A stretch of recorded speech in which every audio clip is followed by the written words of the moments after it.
मैंने वफाकी हुकूमत जो कि जाली तरीके से आई है लेकिन बहरहाल अभी है उनको लेटर दिया कि मेरे लीडर मेरे कायद जनाब इमरान खान साहब से मुलाकात करवाई जाए।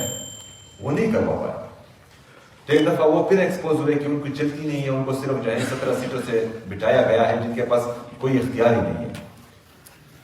हम ये गिला करते थे कि अदालत इंसाफ नहीं करती, फैसले तो हो जाते हैं लेकिन इंसाफ नहीं होता। हमने 9वीं के बाद देखा जो लोग नेशनल प्रेस क्लब गए उन्होंने प्रेस कॉन्फ्रेंसेस की तो उनके सारे केसेस माफ हो गए, लेकिन जो इमरान खान के साथ खड़े रहे, यास्मीन राशिद साहिबा, एजाज चौधरी साहब और बाकी जो हमारे जितने भी लीडरशिप है वो अभी तक सजाए भुगत रहे हैं। बहुत से लोग हमारे नाअहल हो गए, बहुत से जो है वो 10-10 साल 20-20 साल 30-30 साल उन पर सजाएं हुई, वो खड़े रहे। ये तो इंसाफ नहीं हुआ।